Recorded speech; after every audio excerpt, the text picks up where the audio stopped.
sure you're too cool to be spoken to.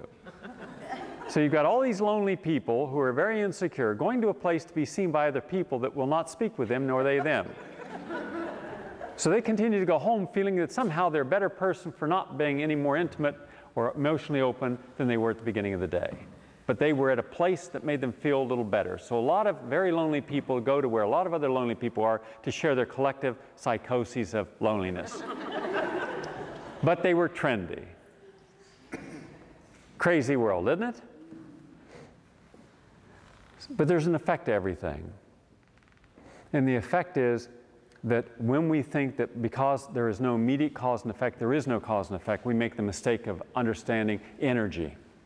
Energy's subtle, very subtle. And disease is subtle because the body's working to protect you, to defend you, to heal you, right at the same time that you continue to process disease. And then one day, disease wins because you put more energy into disease than you put into wellness. It's either disease or wellness. There's no neutral.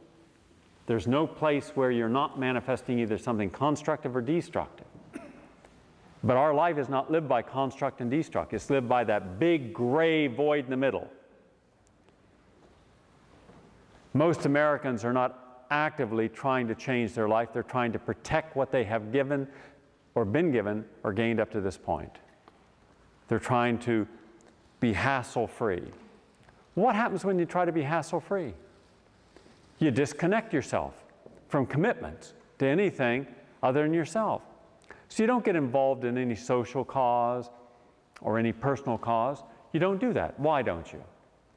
Because you might lose something. So you don't want to divert your energy because you want to stay behind your own sealed walls and live your own life. So the world around you can change. We can have police state power laws passed, which we have. We can be heading precipitously close to almost a fascist mindset.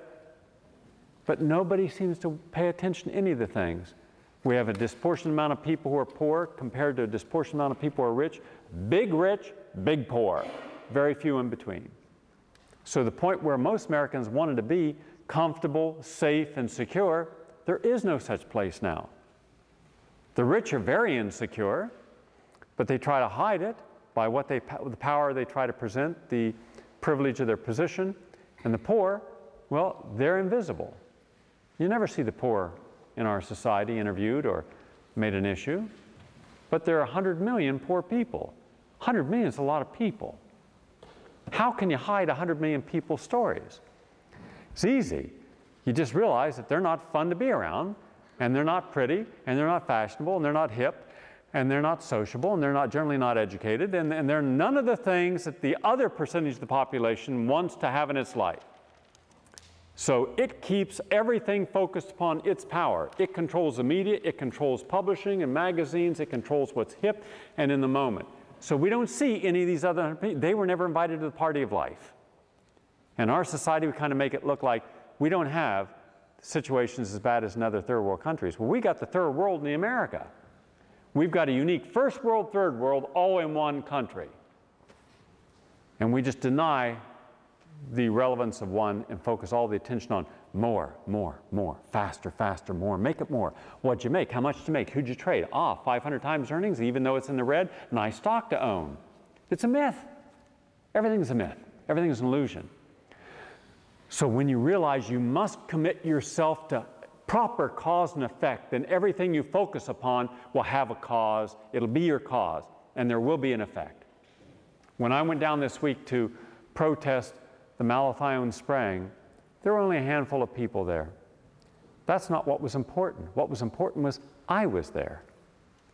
And if I'd have been the only person there, it would have been all right with me. Because I did it because I wanted to register a protest of what I consider irresponsible social policy on dealing with a public health issue. The health issue is legitimate. 6 people have died, 30-some infected. But do we select a treatment that is worse than the disease? Do we end up poisoning hundreds of thousands of people with a treatment that could have been much safer and better thought out, but it was a political reason, political answer to a public health problem instead of a reasoned answer. So I had to show that I was concerned. So I did my homework, made my material, went down there and made a presentation. So not many people probably saw it. There was a City One television that covered it. So I don't look around and say, gee whiz, I'm disappointed not more people here. Isn't it great there are a lot of people here? No, I'm looking at, I honored myself that day. Cause and effect. My spirit was honored because I connected with issues larger than myself and extended out to care for other people who don't even care about themselves. That's the spirit. When you do something for other people who are not even willing to do it for themselves, that's your spirit manifesting. You don't look for the thank yous, because if you're looking for the thank yous or acknowledgement, you're doing it conditionally for the wrong reasons. You have to do it because it's the right thing to do. You know, if you see a kid crossing a street and you see a car oncoming, are you going to say, well, it's not my kid, so it's not my issue? No, you're going to try to help the kid get out of the way, right? It's the right thing to do. So every day, everything that you do will have a cause and effect. Now, do you understand that now? But here's the other side of it. Everything you don't do has a cause and effect. So when you don't commit yourself to health, you cannot control your health. You're like out on a boat, laying back, putting your feet up, saying, well, I'm on a nice little cruise, and right in front of you, 200 feet is the Niagara Falls. When you don't commit yourself to the world around you, then you have no way of changing it. When you don't commit yourself to exercise, you can't change it. You must actively engage in what you want to have happen in life. And most people think that because they're not going to commit themselves to social change, to personal change, to spiritual change, that it's okay, they've got enough to protect them until they get through their life. As long as their relationship doesn't get rattled, and as long as their home doesn't come apart, as long as they keep their job, they don't care about anything else. That's non-commitment. But the non-commitment means you have absolutely no control over anything in your life. None.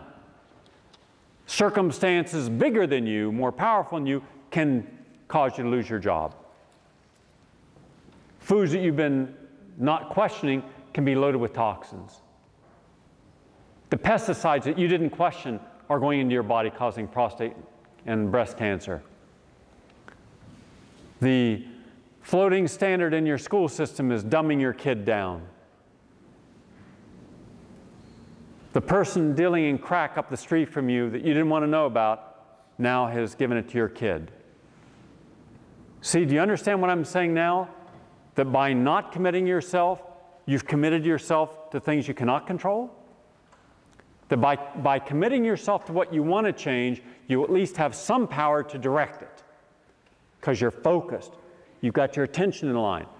But not to commit yourself to stay neutral. Don't see it, don't hear it, don't speak it, don't want to know about it, don't want to become involved in it, then you have no control over anything in your life. And then you wake up one day and you're sick and you say, why do I have breast cancer? Well, did you pay attention to the food you're eating? Well, no. I mean, why should I? I mean, aren't they healthy? Don't we have an FDA? Don't we have USDA? Don't we have National Academy of Science? Don't we have all these people protecting us? No, they're not protecting you. They're part of the problem, not the solution. Well, I'll go to a doctor. I mean, and he'll give me a radical mastectomy. Yeah, that's what I need. I got to get my breast removed. Okay? You and millions of other women have had that. Will that change the next cancer you get? Will that change your pancreatic cancer? Will it change your brain cancer? Will it change your heart disease? No. But the radiation will knock out your immune system. Chemotherapy will knock out your liver enzymes. Now, too much to know. Well, I got a question for you. If it's too much to know, what, pray tell, have you been trying to know? What have you done with that brain? Did you put it in a formaldehyde jar when you graduated from high school? You never thought you'd have to use it again? Until retirement, when you get your pension? Then you could decide, take it out of the jar and put it into where do I want to retire to? And again, go to a place there's no problems and just people sitting around until they die? That's what I mean by non-commitment. Now you commit yourself, you get cause and effect. You don't commit yourself, you have cause and effect. Do you understand now what I mean?